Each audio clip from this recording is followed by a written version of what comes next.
तो इस तरह से आपने अनुप्रस्थ और अनुदैर्ध्य तरंगों में अंतर देखा। अब जो है ध्वनि, ध्वनि क्या है? ध्वनि एक प्रकार की ऊर्जा है जिसके कारण हम सुन पाते हैं। ध्वनि तरंगे अनुदैर्ध्य तरंगे होती हैं जिन्हें चलने के लिए माध्यम की आवश्यकता होती है, अर्थात उनके संचरण के लिए माध्यम की आवश्यकता होती है। तो ध्वनि, जैसे कि हम बोल रहे हैं, ये आवाज आपको सुनाई दे रही है, तो ये तो स्पीकर के माध्यम से रिकॉर्ड हुआ और आपको सुनाई दे रहा है। लेकिन सपोज कर लीजिए आप विद्यालय में हैं, घंटी बजी, घंटी आपको सुनाई दी, तो वो कैसे सुनाई दी? घंटी में जो बेल बजी तो उसको किसी चीज से जो है बजाया गया। जब बजाया गया तो क्या हुआ? उसमें वाइब्रेशन हुए। जैसे मान लीजिए कि हम इसकी बात करें, ये आप देख रहे होंगे, ये सुनाई दे रहा है कुछ? तो यह जो है माध्यम में, यानी इनको गति करने के लिए माध्यम की आवश्यकता होती है। जैसे यहां पर ये सोर्स है और इस सोर्स से जो है जो साउंड उत्पन्न हो रहा था वो आपको सुनाई दिया। इसी तरह से ध्वनि तरंगों का जो उत्पादन है, तो ध्वनि का उत्पादन कंपन करती हुई वस्तुओं द्वारा होता है। ध्वनि का उत्पादन कंपन करती हुई वस्तुओं द्वारा होता है। जैसे आप देख रहे होंगे पियानो, ये पियानो जब ये बजता है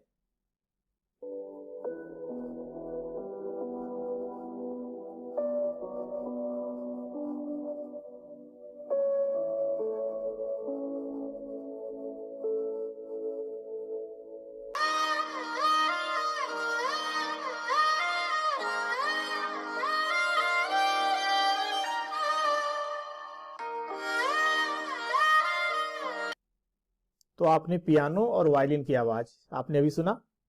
तो इसमें जो आवाज जो आपने सुना वो आवाज कैसे इसमें उत्पन्न हुई? इस पियानो में जब इसको पुश करते हैं तो एयर कॉलम इसके अंदर होते हैं, उसके थ्रू होता है। यहां पर ये तार जो है ये वाइब्रेट करता है, कंपन करता है, इसके कारण होता है। इस तरह से ये तबला है, तबले में जब इस पर थाप दी जाती है ये, तो इसका जो मेम्ब्रेन है यह ऊपर नीचे गति करता है। इसके वाइब्रेशन के से ये जो है तबले से जो है ध्वनि उत्पन्न होती है। ठीक इसी तरह से जब ये देखते हैं कि इसमें जो है जब ये टाइट नहीं होता है, थ्रेड जो है, मतलब इसमें मेम्ब्रेन जो है इसकी टाइट नहीं होती है, यानी इसमें टेंशन अधिक नहीं होता है, तो आवाज मोटी निकलती है। लेकिन जब इसे खींच करके, यहां ये जो देख रहे होंगे सिस्टम बना होता है, खींच करके इसमें तनाव अधिक किया जाता है, जिससे ये जो ध्वनि है वह पतली निकलती है। इसी तरह से बांसुरी में आप देखते हैं कि ये अलग अलग ये छेद होते हैं, और जब यहां से फूंक मारते हैं, ये इस पे उंगली को फेरते हैं, तो इसमें आवाज जो है बदल करके आती है। तो ये सब जो है ये किसकी वजह से हो रहे हैं? ये वाइब्रेशन की वजह से हो रहे हैं। तो ध्वनि का संचरण क्या है? कंपन करती हुई वस्तु से ध्वनि श्रोता तक पहुंचने की प्रक्रिया को ध्वनि का संचरण कहते हैं। जब साउंड प्रोड्यूस हुआ तो वह श्रोता तक पहुंचेगा, तो पहुंचने की जो प्रक्रिया है, श्रोता तक पहुंचने की जो प्रक्रिया है, उस प्रक्रिया को ध्वनि का संचरण कहते हैं। ध्वनि के संचरण के लिए माध्यम की आवश्यकता होती है। यह ठोस, द्रव या गैस हो सकता है। ध्वनि की चाल अलग अलग माध्यमों में अलग अलग होती है। अलग अलग माध्यमों में अलग अलग होती है। जैसे लोहे में अलग होगी, पानी में अलग होगा, इसी तरह से गैस में अलग होगा। तो ध्वनि के संचरण के लिए माध्यम की आवश्यकता होती है। जैसे मान लीजिए कि आप दो मित्र जो है, दो फ्रेंड जो है चांद पर गए, वहां पर अगर आप आपस में बात करना चाहें तो क्या बात कर सकते हैं? नहीं कर सकते हैं, इसलिए कि वह सुनाई ही नहीं देगा, क्योंकि चंद्रमा पर वायुमंडल नहीं है। तो जब आप बोलेंगे तो वह माध्यम ही नहीं है। जब माध्यम नहीं है तो जो साउंड प्रोपगेट हो रही है, एक जगह से दूसरे जगह जा रही है, कंप्रेशन, रेरफैक्शन यानी संपीड़न और विरलन के थ्रू, तो जब माध्यम ही नहीं है तो संपीड़न और विरलन होगा ही नहीं होगा तो फिर वो आवाज आपको सुनाई नहीं देगी। इसीलिए वहां पर वायरलेस सिस्टम के इस्तेमाल किए जाते हैं बात करने के लिए। ध्वनि की चाल, अगर हम जो है गैस में बात करें, गैस माध्यम में, तो ध्वनि की जो चाल है यह भी प्रोपोर्शनल 1/√d, जहां पे d जो है माध्यम का घनत्व होता है। ध्वनि की चाल गैसों में सबसे कम होती है, द्रवों में उससे अधिक और ठोसों में सबसे अधिक होती है। ध्वनि की चाल गैस में सबसे कम, द्रव में उससे अधिक और ठोस में सबसे अधिक होती है। जैसे वायु यानी गैस माध्यम हुआ, इसमें ध्वनि की चाल 0 डिग्री सेंटीग्रेड पर 331.5 मीटर पर सेकेंड होता है। कहीं पर यह 331 मिलेगा, कहीं पर 332 मिलेगा, तो यह 331.5 मीटर पर सेकेंड। इसी तरह से सामान्य जल आसुत द्रव में ध्वनि की चाल 1500 मीटर 1498 होता है लगभग, तो ये 1500 मीटर पर सेकेंड। लोहे में ध्वनि की चाल 5950 मीटर पर सेकेंड। तो देखिए ये ठोस में 5950 है, द्रव में 1500 है और ध्वनि ये वायु या गैस में 331 है। तो ठोस में सबसे अधिक हुआ, द्रव में उससे कम हुआ और गैस में सबसे कम। तो यही कहा गया था कि ध्वनि की चाल गैसों में सबसे कम, द्रव में उससे अधिक और ठोसों में सबसे अधिक होती है। ध्वनि की चाल किन किन बातों पर निर्भर करती है, यानी ध्वनि की चाल की निर्भरता। माध्यम का ताप बढ़ने पर ध्वनि की चाल बढ़ जाती है। माध्यम का ताप बढ़ने पर ध्वनि की चाल बढ़ जाती है। यह सूत्र होता है V बराबर √3RT/m। R गैस नियतांक है, T एब्सोल्यूट टेम्परेचर है यानी परम ताप है, M उसका द्रव्यमान है, यानी V प्रोपोर्शनल √T परम ताप के अनुक्रमानुपाती होता है। इसको जब सिंप्लीफाई किया जाता है तो ये मिलता है VT = V0 1 + 0.61 T, यानी ये जो है VT का जो मान है यह 1 डिग्री टेम्परेचर बढ़ाने पर 0.61 मीटर पर सेकेंड जो है ध्वनि की चाल बढ़ जाती है। यानी 1 डिग्री ताप बढ़ाते हैं तो ध्वनि की चाल 0.61 मीटर पर सेकेंड बढ़ जाती है। आर्द्रता बढ़ने पर ध्वनि की चाल बढ़ जाती है। अब देखिए गर्मियों के दिनों में सायरन जो है तेज सुनाई देता है। ये इसका कारण यही होता है कि उस समय माध्यम का ताप बढ़ जाता है, जिसकी वजह से ध्वनि की चाल बढ़ जाती है। आर्द्रता बढ़ने पर ध्वनि की चाल बढ़ जाती है। आर्द्रता, बरसात के समय आप देखते होंगे कि मेढक के टर टर की आवाज बहुत तेज सुनाई देने लगती है। क्यों? इसलिए कि उस समय आर्द्रता बढ़ जाती है, जिससे ध्वनि की चाल भी बढ़ जाती है। ध्वनि की चाल वायु की गति की दिशा में बढ़ जाती है और विपरीत दिशा में घट जाती है। यानी जैसे आपका कोई फ्रेंड है, वह जो है सपोज कर लीजिए कि आपसे जो है 50 मीटर की दूरी पर है, आप उसको बुलाना चाह रहे हैं। अगर वायु उसी की दिशा में चल रही है तो जो आप बोलेंगे आपके ध्वनि की चाल में, आपके मुंह से जो ध्वनि निकली है उस ध्वनि का जो चाल है उसमें ध्वनि वायु की चाल जुड़ जाएगी, मतलब उसके पास जल्दी पहुंचेगी। लेकिन अगर इसके विपरीत है तो चाल घट जाती है। समान माध्यम में भिन्न भिन्न आवृत्तियों वाली ध्वनि की चाल समान होती है। अलग अलग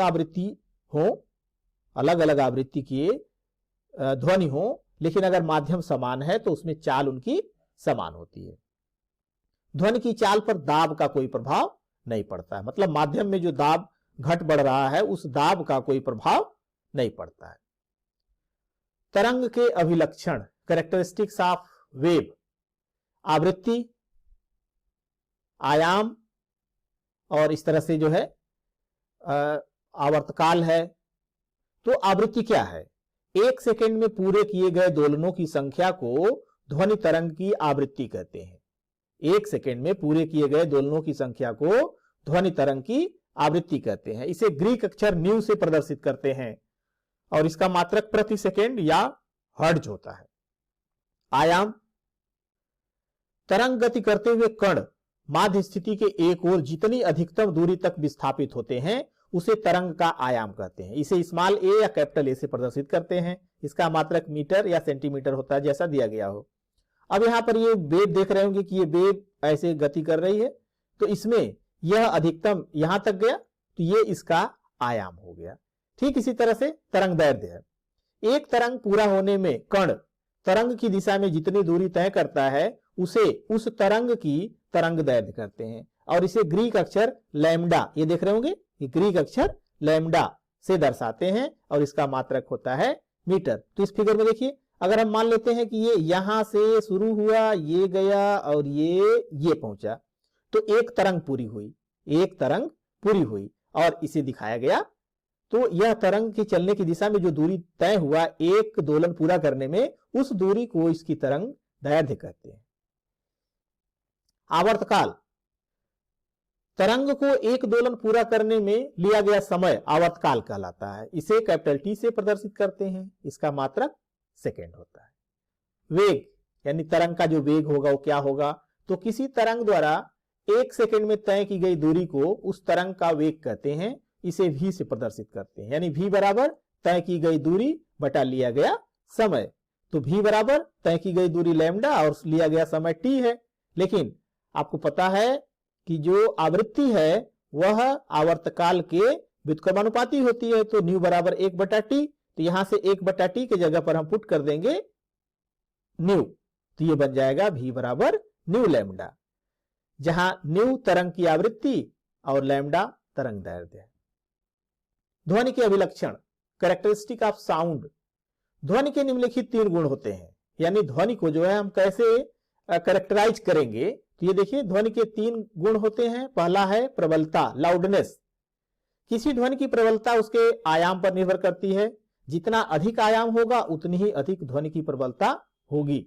जैसे मैं इस समय बोल रहा हूं, ये आपको बहुत ही तेज सुनाई दे रहा है, ठीक है, तो इसका मतलब है इसकी प्रबलता अधिक है, लाउडनेस अधिक है। लेकिन मैं अब बोल रहा हूं, ये साउंड आपको धीरे सुनाई दे रहा है, तो ये क्या है, ये जो है इसकी लाउडनेस कम है। तो हुआ क्या, जब ध्वनि तरंग आगे की तरफ बढ़ रही होती है तो ये देख रहे होंगे कि ये तरंग यहां तक गई हुई है, इसका अधिकतम विस्थापन यहां तक है, और इस दूसरे वाले में देख रहे हैं कि ये इससे कम है। तो इसमें जो आयाम है यह अधिक है और इसमें जो आयाम है यह कम है। तो यह प्रबल ध्वनि होगी। जिसमें आयाम अधिक होगा वह प्रबल ध्वनि, और जिसमें आयाम कम होगा वह क्षीण ध्वनि होगी। ध्वनि की प्रबलता की इकाई जो डेसिबल होती है, डीबी, ये ग्राहम बेल के नाम पर है डेसिबल। सामान्य ध्वनि की प्रबलता 40 से 60 डेसिबल के बीच होती है।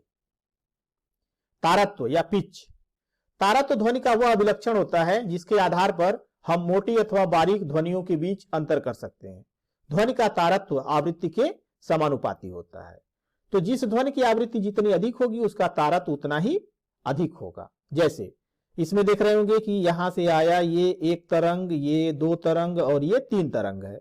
इतने समय में देख रहे होंगे कि इसमें से जो है ये 1 2 3 4 5 ये तरंगे जो है, इसमें तरंगों की संख्या अधिक हो गई। इसका मतलब है कि 1 सेकेंड में अगर ये 3 कंपन करता है और यह 1 सेकेंड में जो है 5 कंपन करता है, तो इसकी आवृत्ति अधिक हो गई। तो इसकी आवृत्ति अधिक हो गई तो इसका तारत्व अधिक होगा। तो ये निम्न तारत्व की ध्वनि होगी और यह उच्च तारत्व की ध्वनि होगी। इसी कारण, यानी ये कहते हैं ना कि निम्न तारत्व की जो ध्वनि होगी वह इसकी आवाज मोटी होगी और जो उच्च तारत्व की होगी वह पतली होगी। यही कारण होता है कि छोटे बच्चों और स्त्रियों की आवाज पुरुषों की तुलना में पतली होती है। पुरुष की आवाज अपेक्षाकृत मोटी होती है और बच्चों की और स्त्रियों की आवाज पतली होती है। ये आवाज सुनिएगा।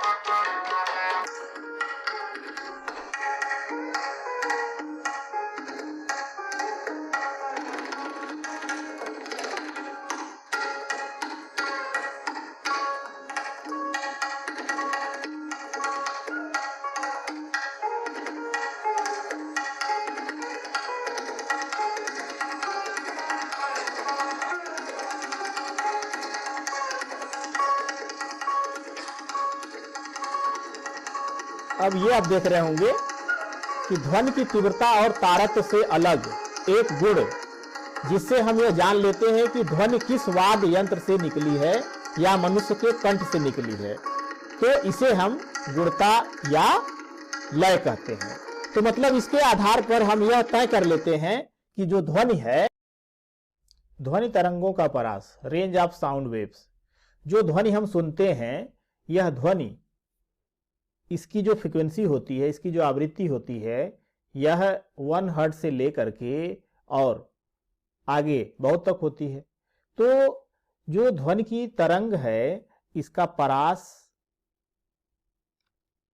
तरंगों के, यानी जो ध्वनि की तरंगे हैं, इनकी मात्रा के आधार पर, यानी इनके न्यूमेरिकल वैल्यू के आधार पर इनको 3 भागों में बांटा गया है।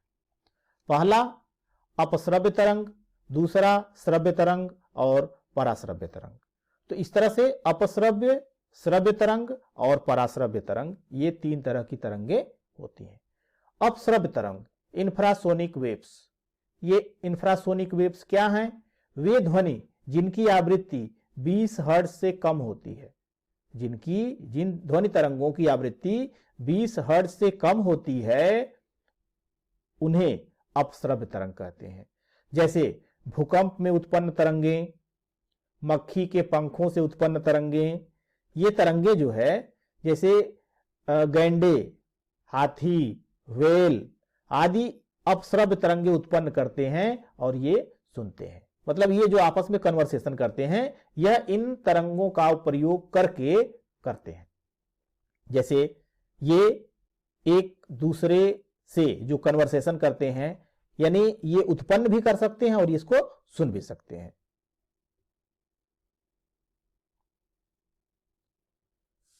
श्रव्य तरंगे, ऑडिबल साउंड वेव्स।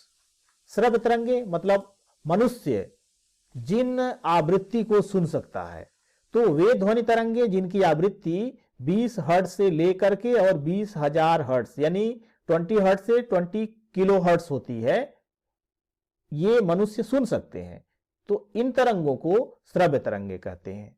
इन तरंगों को श्रव्य तरंगे कहते हैं। जैसे तबले से उत्पन्न तरंग, स्कूल की घंटी जो बजती है, उस घंटी की जो ध्वनि तरंगे हैं, मोटर कार द्वारा जो हार्न सुनते हैं, या जो भी ध्वनि हम सुनते हैं, वह 20 और 20,000 हर्ट्ज के बीच होगी तो हमें सुनाई देगी।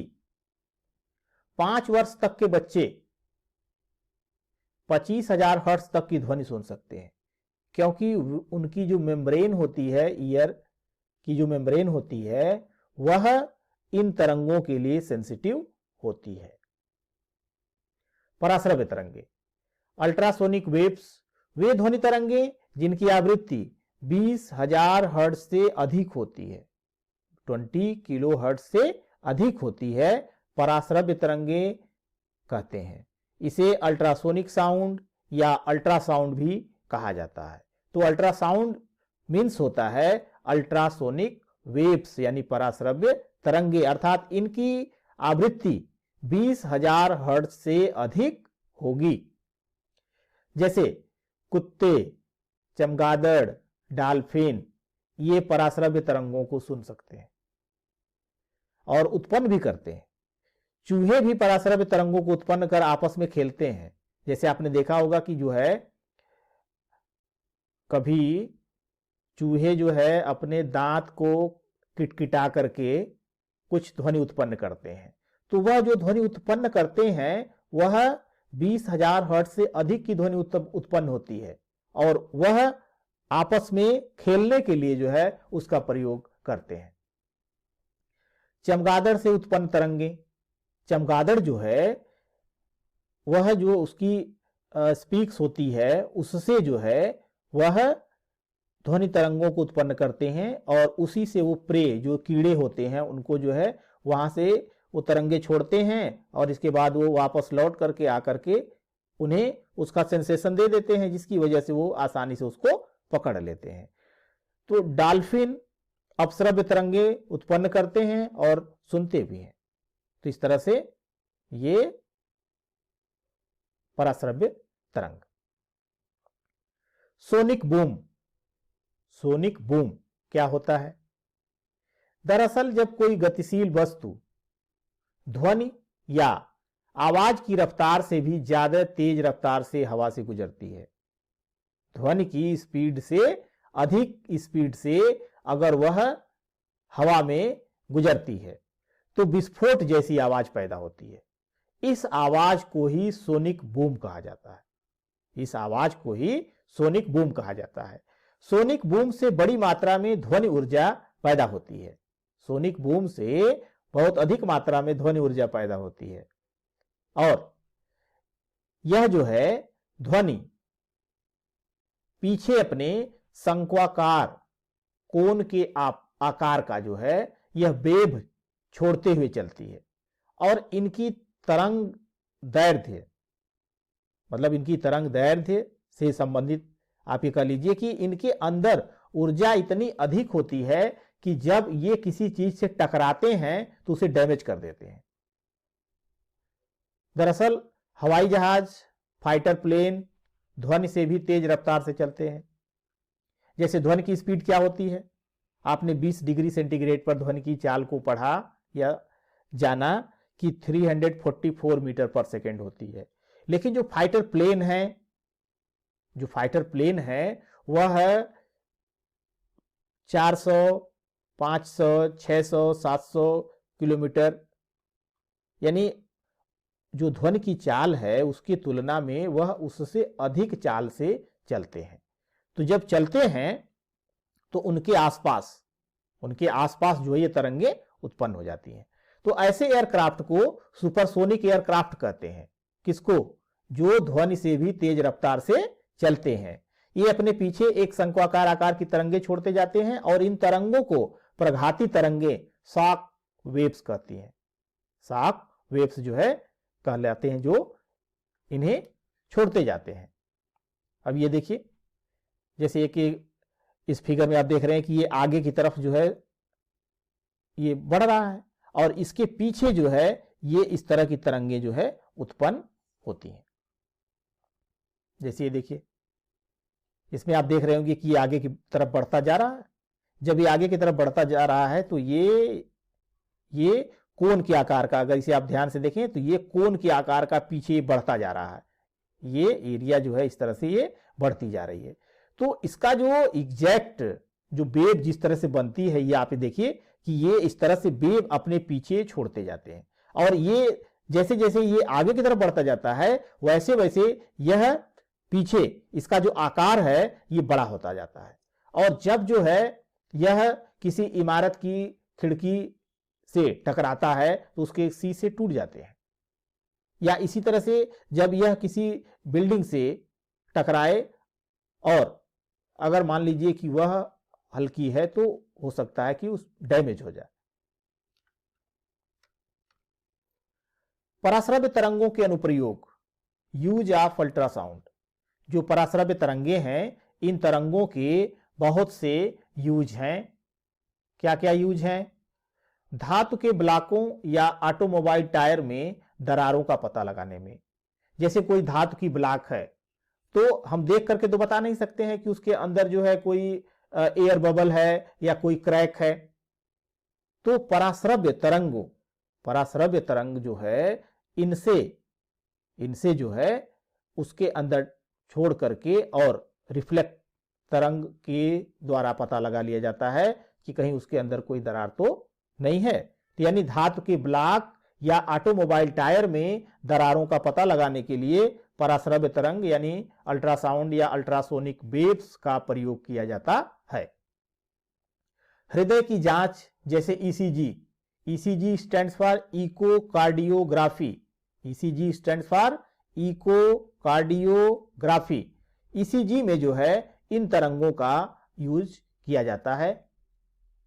अंधे व्यक्तियों के चश्मे में, जो आजकल एडवांस टेक्नोलॉजी है तो उसमें जो है अंधे व्यक्तियों के चश्मे में भी जो है यह पराश्रव्य तरंगों का यूज किया जाता है। नए पदार्थों के बनाने में पराश्रव्य तरंगों के द्वारा जो है ये सॉलिड स्टेट फिजिक्स में जो है नए पदार्थ बनाने के भी काम आता है। चिकित्सा विज्ञान में जैसे मां के गर्भ में पल रहे शिशु की गतिविधियां देखने में। किडनी से स्टोन निकालने में भी इन तरंगों का प्रयोग किया जाता है। नाभिकीय रिएक्टर के मॉनिटरिंग में, जो नाभिकीय रिएक्टर प्रोसेस हो रहा है उस नाभिकीय रिएक्टर में जो मॉनिटरिंग की जाती है उसमें भी अल्ट्रासाउंड वेव्स का प्रयोग किया जाता है। समुद्र की गहराई के मापन में, समुद्र की गहराई मापने के लिए भी अल्ट्रासोनिक साउंड यानी अल्ट्रासाउंड का प्रयोग किया जाता है। जहां पहुंचना संभव नहीं होता उन जगहों की सफाई करने में, जैसे सर्पिलाकार ट्यूब, जैसे मान लीजिए कि आपके घर में एक सीएफएल के आकार का जो स्पाइरल वाला है, उस आकार का जो है कोई एक इंस्ट्रूमेंट है या कोई भी वस्तु इस तरह की है, अगर उसके अंदर साफ करना है तो क्या आसानी से उसे साफ कर सकते हैं? नहीं कर सकते। तो जहां पहुंचना संभव नहीं होता है उन जगहों की सफाई करने के लिए इसका यानी अल्ट्रासोनिक साउंड का प्रयोग किया जाता है। Sonar, sonar stands for sound navigation and ranging, sound navigation and ranging, इसमें इसका प्रयोग किया जाता है। मतलब कि समुद्र में जो बड़ी बड़ी जहाजें चल रही होती हैं, तो ये जहाज जो चल रही हैं तो उन्हें क्या पता कि जो है पानी में आगे व्हेल मछली है या कोई जो है टूटी हुई पहले की जहाज पड़ी है या कोई सबमरीन है। तो इसका पता लगाने के लिए या फिर समुद्र जो है कितना गहरा है, इन सब चीजों की जानकारी के लिए सोनार का प्रयोग किया जाता है। तो अगले लेक्चर में हम सोनार के बारे में डिटेल पढ़ेंगे और इस सोनार की सहायता से समुद्र की गहराई कैसे निकालते हैं। अगर किसी दूरी पर कोई सबमरीन है यानी पनडुब्बी कोई है या फिर कहीं कोई व्हेल मछली बड़ी सी है, कोई स्टोन है, पत्थर है, तो उसको हम किस तरह से डिटेक्ट करेंगे और कैसे पता लगा लेंगे कि यहाँ कितनी दूरी पर है, इसको हम अगले लेक्चर में पढ़ेंगे। तो आप अगले लेक्चर में सोनार डिटेल जानेंगे।